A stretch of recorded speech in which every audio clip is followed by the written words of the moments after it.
Bismillahirrahmanirrahim. Assalamualaikum warahmatullahi wabarakatuh. Innal hamdalillah nahmaduhu wa nasta'inuhu wa nastaghfiruh wa na'udzu billahi min shururi anfusina wa min sayyiati a'malina. May yahdihillahu fala mudhillalah wa may yudhlil fala hadiyalah. Asyhadu an la ilaha illallah wahdahu la syarikalah wa asyhadu anna Muhammadan abduhu wa rasuluh, amma ba'd. Baiklah, anak-anakku yang dirahmati Allah Subhanahu wa taala, bagaimana kabar hari ini? Ya, Ustaz doakan mudah-mudahan kalian dan keluarga senantiasa berada dalam lindungan Allah Subhanahu wa taala. Amin ya rabbal alamin. Baiklah, anak-anakku yang soleh dan soleha, kita berjumpa kembali di mata pelajaran tematik kelas 3, tema 6 energi dan perubahannya, subtema 2 perubahan energi, pembelajaran 5 dan 6 ya. Namun sebelum kita masuk ke pembelajaran selanjutnya, mari kita sama-sama berdoa terlebih dahulu. Allahumma inni as'aluka ilman nafi'an wa rizqan thayyiban wa amalan muttaqabbal, amin ya rabbal alamin. Baiklah, anak-anakku yang dirahmati Allah Subhanahu wa taala, saat di sekolah kalian memerlukan sarana belajar. Sarana itu diperlukan agar kalian dapat belajar dengan nyaman di sekolah. Kalian perlu ruangan kelas yang bersih, kalian perlu halaman untuk bermain dan berolahraga. Ya, sekolah harus menyediakan energi listrik untuk keperluan belajar. Listrik untuk penerangan, kemudian listrik untuk menyediakan air. Ya, listrik juga diperlukan untuk menghidupkan peralatan yang diperlukan selama belajar. Setiap bulan sekolah harus membayar penggunaan energi listrik. Sebagai warga sekolah yang baik, kalian harus melakukan penghematan energi listrik. Ya, matikan lampu kelas jika tidak digunakan. Nah, kemudian matikan juga keran air setelah digunakan. Sebagai warga sekolah yang baik, kalian harus peduli terhadap penggunaan energi di sekolah. Ya, banyak hal yang bisa kalian lakukan untuk menghemat energi. Ya, perilaku hemat merupakan perilaku terpuji yang disukai Allah. Ya, Allah suka terhadap orang-orang yang berbuat hemat. Allah suka terhadap orang-orang yang tidak melakukan pemborosan. Baik anakku yang dirahmati Allah Subhanahu wa taala. Nah, setelah kalian menyimak dan membaca teks tadi, nah sekarang kita waktunya berlatih ya. Perhatikan, berdasarkan bacaan di atas jawablah pertanyaan-pertanyaan berikut. Nah, kita akan sama-sama jawab ya. Yang pertama pertanyaannya, apa sajakah yang kalian perlukan agar dapat belajar dengan nyaman? Yaitu kita memerlukan seluruh itu sarana dan prasarana yang dapat menunjang kegiatan belajar mengajar. Nah, kemudian pertanyaan kedua, apa sajakah yang harus disediakan sekolah agar siswanya dapat belajar dengan nyaman? Yaitu pihak sekolah harus menyediakan ruangan kelas yang bersih, halaman yang luas, kemudian segala sesuatu yang dapat menunjang jalannya kegiatan belajar mengajar. Nah, kemudian untuk soal nomor 3, nomor 4, dan nomor 5 silahkan teman-teman bisa kerjakan secara mandiri. Nah, sekarang kita langsung ke pertanyaan selanjutnya. Di sini ada perintahnya, berilah tanda centang pada gambar yang menunjukkan kewajiban menggunakan energi. Nah, yang kedua itu, berilah tanda silang pada gambar yang tidak menunjukkan kewajiban menggunakan energi. Sini ada 4 gambar ya, itu di gambar A dan B. Di gambar A ada 2 gambar, itu ada seorang anak yang sedang menghambur-hamburkan air. Kemudian pada gambar yang kedua itu ada seorang anak yang sedang menyiram tanaman. Kira-kira gambar manakah yang menunjukkan kewajiban menggunakan energi dan yang tidak menunjukkan kewajiban menggunakan energi air? Yaitu pada gambar yang di bagian A, itu yang bagian 1 merupakan yang tidak, dan yang kedua adalah yang menunjukkan atau yang benar ya. Kemudian bagian B itu ada gambar anak yang sedang membersihkan papan tulis dan kaca ya. Alasan di gambar yang satunya anak sedang mencoret-coret papan tulis, berarti yang menunjukkan kewajiban menggunakan adalah di gambar satu, dan di gambar yang kedua adalah tidak menunjukkan kewajiban menggunakan energi. Baiklah anakku yang dirahmati Allah Subhanahu wa taala, ya untuk gambar berikutnya silakan kalian kerjakan secara mandiri di buku cetaknya masing-masing. Ya. Dan anakku yang Allah Subhanahu wa taala, setiap hari kita menggunakan energi. Tanpa energi kita tidak dapat melakukan aktivitas. Ya, makin lama melakukan aktivitas, makin besar energi yang digunakan. Nah, sekarang hitunglah lama waktu yang diperlukan pada kegiatan dalam tabel berikut. Perhatikan, di sini ada sebuah tabel yang menunjukkan tentang di sini ada nomor, kemudian kegiatan, mulai, selesai, dan lamanya. Nah, di sini kira-kira kita akan menentukan lamanya atau waktu yang digunakan dalam melakukan beberapa kegiatan pada tabel tersebut. Di sini yang pertama itu ada kegiatan persiapan berangkat ke sekolah. Nah, di sini mulai dari pukul 5.30 dan selesai pukul 6.15. Berarti lamanya sekitar 45 menit.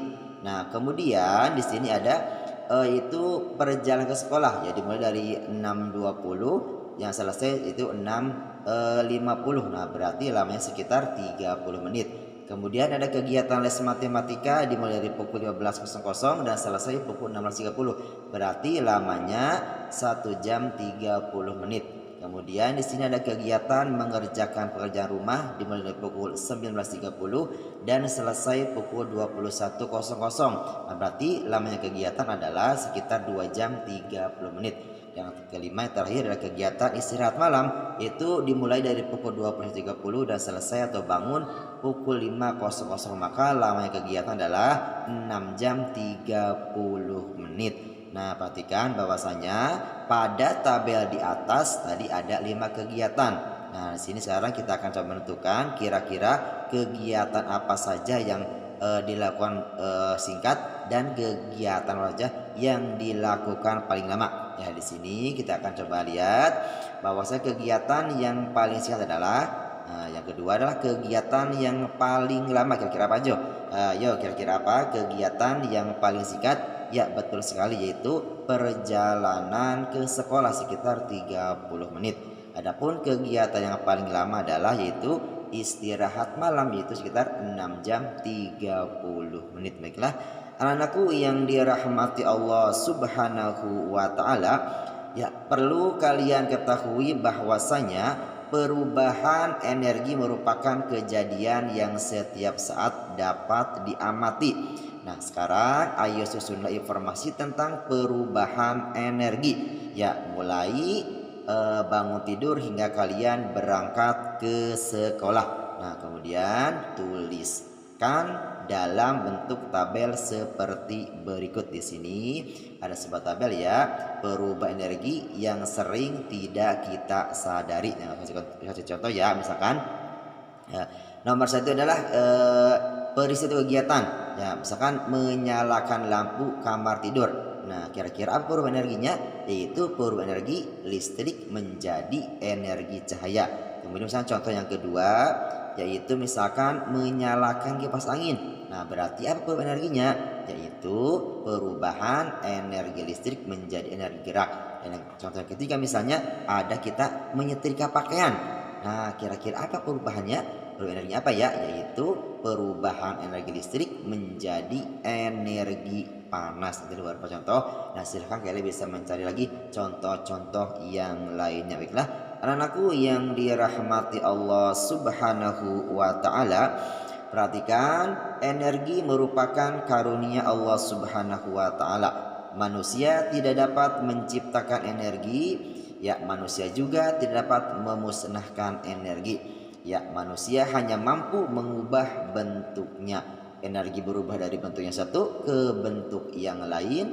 Perubahan inilah yang dapat kita manfaatkan. Semua manusia berhak untuk memanfaatkan energi yang ada di bumi. Di samping memiliki hak, tentu saja ada kewajiban yang harus dikerjakan. Ya, perhatikan ya, kita semua tahu tentang hak dan kewajiban. Itu bahwasanya kita harus mendahulukan kewajiban daripada hak. Itu kewajiban adalah sesuatu yang harus kita laksanakan, adapun hak adalah sesuatu yang harus kita terima. Ya, kita lanjut ya. Contohnya kita berhak menggunakan energi listrik. Nah, kita berkewajiban membayar rekening listrik.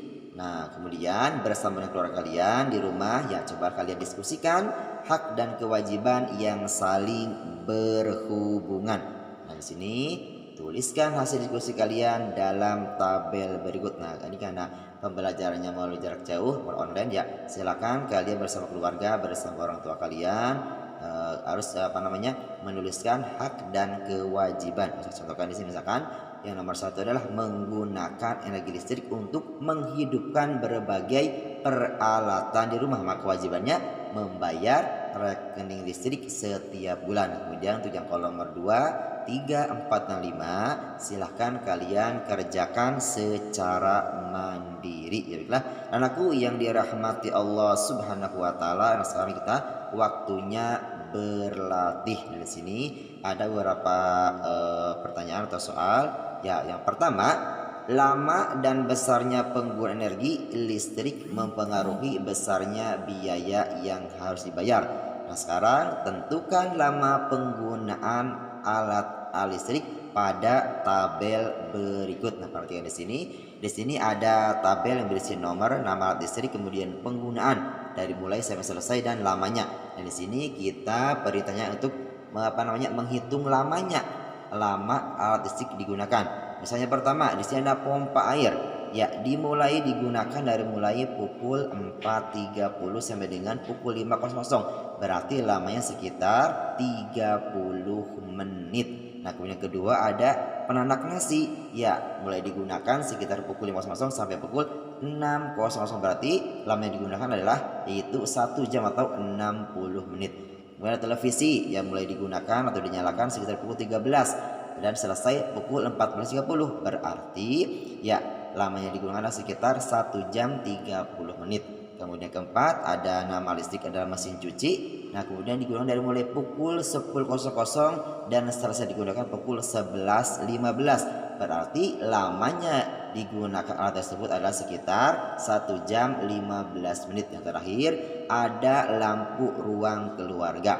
Nah, di sini mulai digunakan yaitu mulai pukul 18.15 dan selesai pukul 21.00. Maka lamanya digunakan adalah sekitar 3 jam 15 menit. Ya, anakku yang dirahmati Allah Subhanahu wa taala, itulah pertanyaan dan jawaban dari pertanyaan nomor 1. Nah, kemudian di sini ada pertanyaan nomor 2, yaitu selesaikan soal-soal berikut, yaitu ada yang bagian A, kemudian bagian B, bagian C, dan bagian D. Ya, silahkan teman-teman kerjakan secara mandiri. Anakku yang dirahmati Allah Subhanahu wa taala, ya mungkin itu saja yang dapat Ustaz sampaikan pada pertemuan kali ini. Ya, kurang dan lebihnya mohon maaf barangkali kurang hilafan ataupun ada kata-kata yang kurang berkenan ataupun ada penjelasan Ustaz yang kalian belum memahaminya. Ya, anakku yang dirahmati Allah Subhanahu wa taala, semoga bermanfaat. Sampai jumpa lagi di video pembelajaran selanjutnya. Mari kita sama-sama tutup pembelajaran kali ini dengan sama-sama membaca doa kafaratul majlis. Subhanaka Allahumma wa bihamdika asyhadu an la ilaha illa anta astaghfiruka wa atubu ilaik. Barakallahu fikum. Wassalamualaikum warahmatullahi wabarakatuh.